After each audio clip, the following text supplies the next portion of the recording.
What's up, Internet Runners? Coach Nate here from The Running Experience. Today, we're talking about how to increase your ability to sustain those prolonged mental and physical efforts while you're suffering for longer periods of times.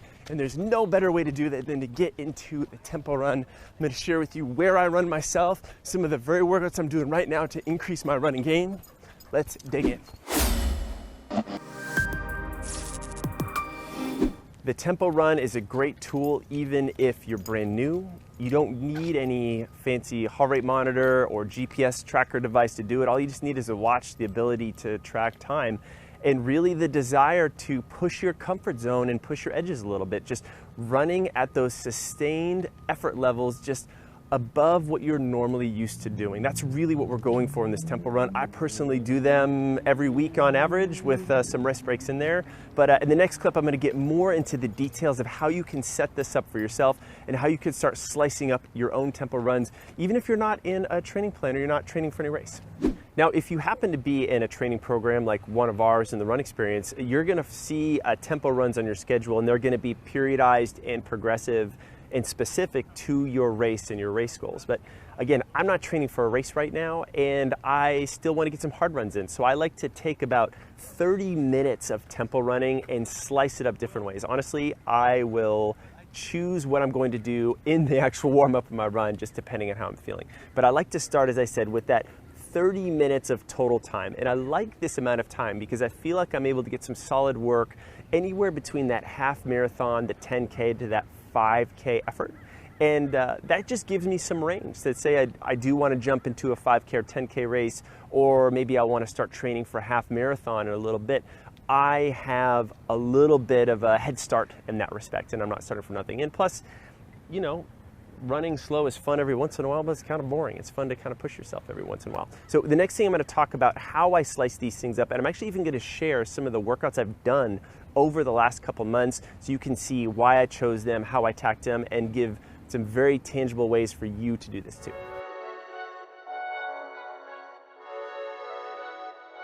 So as I mentioned before, I haven't done too much racing this year. I don't have any specific things I'm training for, but I like to keep myself sharp and to push myself a little bit. And my goal this year has been to improve my 5K and 10K speed, or at least to maintain it. So I wanted to share with you a few workouts that I've done that I think have really helped there.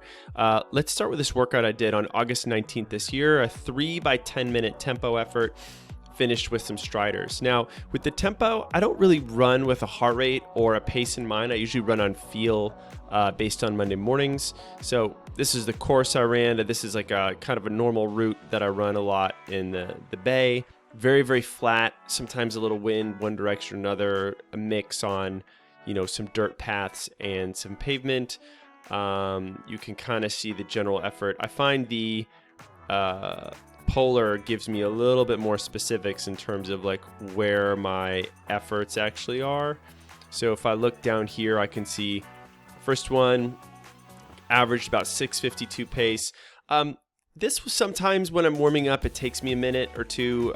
This probably felt a little slow, but it was good to get in. Sometimes those first intervals for me hurt the most, about a 2-minute ref effort. And then I was able to drop that down to a 6:38. Go again, rest for 2 minutes, and then another 6:25. So clearly I warmed up into this one. I probably could have pinned it at a little higher level all the way through. I just don't know if I wanted to suffer as much as that, but I was pleased with this workout, and I thought it was good progress for me.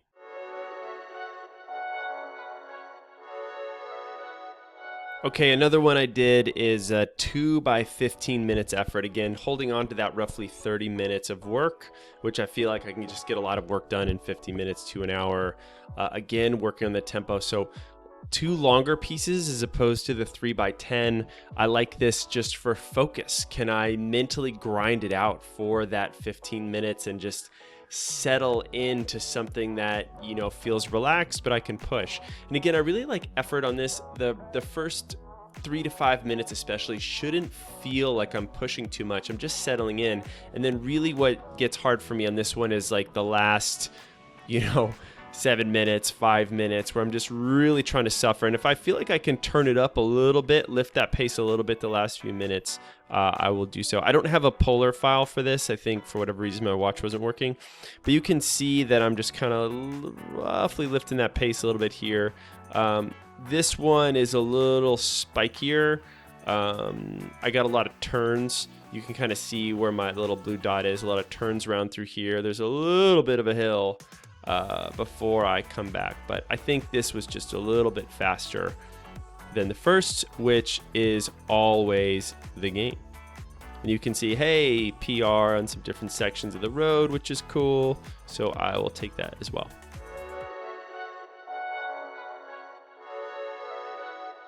Here's another favorite version of slicing up my 30-minute efforts, where I do a 15-minute interval, starting off a little conservative, and then I push to a 10 and then a 5, where I'm just increasing the pace. And this one is fun because I just repeated this workout this morning as of the recording, so we will be able to compare how I did from September 16th to October 28th, which is the day that I am recording this. And, okay, so seeing some, decent things here, which again, guys, I'm not super focused on this. Again, I go out on feel for these, but I can start to see, okay, increase in speeds all the way across.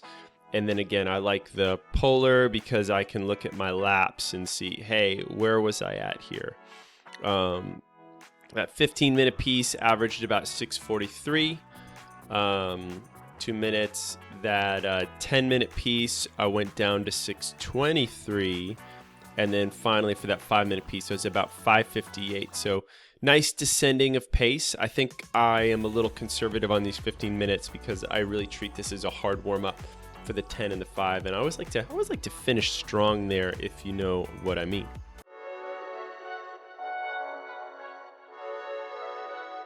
Okay, this one I went for 5 by 6 minute tempo, pushing more towards what I feel like my 10K effort is. So I stayed away from the half marathon effort and tried to jump right in a little bit faster. And again, as my notes say, apparently I was pretty happy with this.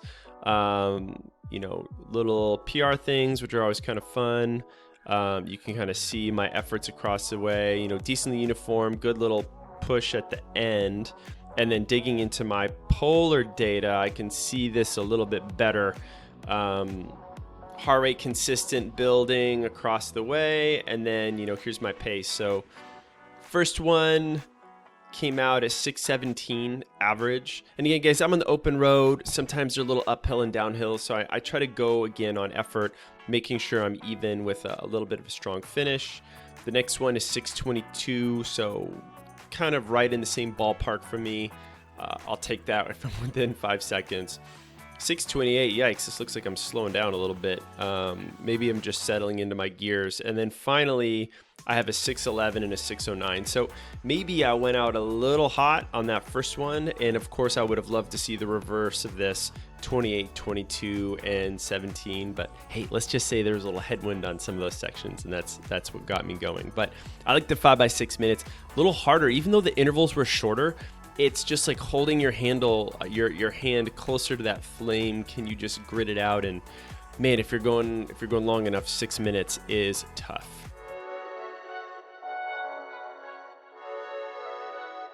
Now, for whatever reason, sometimes I really like these solid 30-minute pushes in our programs. If you've done our 30-day challenge, you'll notice that I start with a 30-minute time trial. I think they're just mentally tough to just hang in there and hang on for that full time period without any rest breaks. But as I said, it's simple, it's straightforward. I put in some good music or podcast and I just cruise. And we can see that my averages, I kind of start conservative and I work my way down a little bit faster as I go. So I'm pretty happy with how this one, I think. Let's look in the polar data and just see.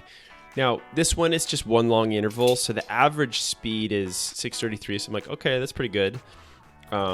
this doesn't tell me much because I could have started fast and slowed down. So I kind of want to look at this chart and just check for numbers and just see how I'm doing. And I can see like, okay, staying pretty consistent, a little slower in the beginning, the first 10, and then I try to build, 10 minutes at a time. So a nice strategy to mentally break things up. And then the final 10 minutes, I can just start to push a little bit harder as I can go.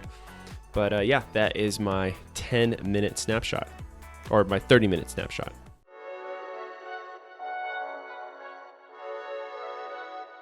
And this brings us up to today. I, as of recording this, revisited my 15, 10, and 5-minute effort.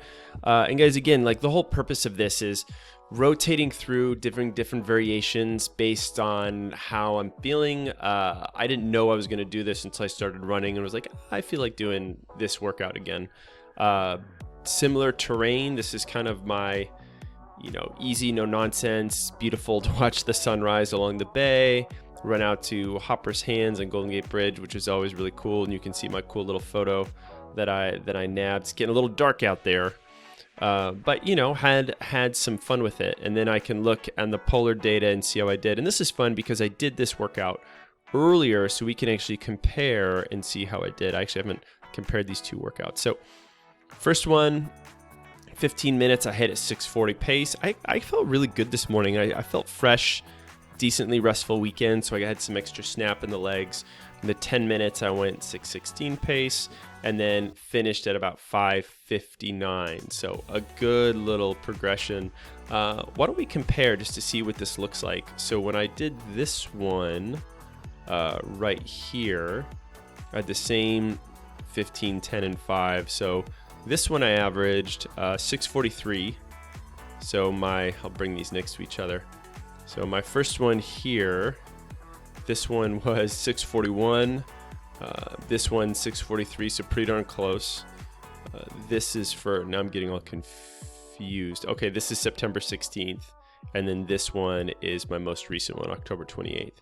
So on my most recent one, 10 minutes, I averaged 6:16 pace, so a nice drop. On my September 16th one, I averaged 6:23, so a good little drop there. And then it looks like I was about the same for the final two. So a little faster here, a little slower there, but consistent. And really, again, guys, the thing that I was focusing on for today, it was dark, wasn't looking at my watch, just going on effort. And I just felt pretty fluid today. So even if it wasn't, faster, I'm happy to maintain. And I know I'm at a place in my fitness where I'm not going to make a linear jump every single week. It's a function of stress and everything else I've got going on the rest of the day. But I know that if I keep showing up, knocking these workouts out, I'm staying in pretty good 5K, 10K shape, and I'm building something that I can go on to, should I want to jump into a more serious plan. And hopefully this is helpful for you, and hopefully I'll see you out there running. So as you can see, I've been keeping myself pretty busy the last couple months and having fun. I push when I feel like it. I pull back when I don't quite as much. You can see on my Strava profile, just a few practical tips when you put these workouts together to make it a complete meal. Make sure you're getting that nice warm up initially, 5 to 10 minutes, stop, do some dynamic warm-ups, some leg swings, some squats, whatever you need that morning, and then finish off with a little cool down as well and a little mobility bonus, because that's what we're all about here at The Run Experience. With those stamina runs, again, it's really that mental and physical game. I love what it does for my run form, because when I'm getting towards the end of those things and I'm getting a little ragged, I can start to notice what's happening to my breathing. Where are my shoulders going if they're going up into my ears? Am I landing a little bit harder with my feet? And if I can stay focused and relaxed and calm while my body's suffering, I know that I'm winning. And if I can maintain good run form in those situations, I know I can carry good run form into a lot of different places. Now, when it comes to stamina, it's not just about the running, it's also about the other work you're doing to complement the running, the strength, the mobility, and those other drills. And to get that, Holly made a great video on how to increase your stamina. Check this video right here, because I'm gonna keep running. I'll see you in the next video.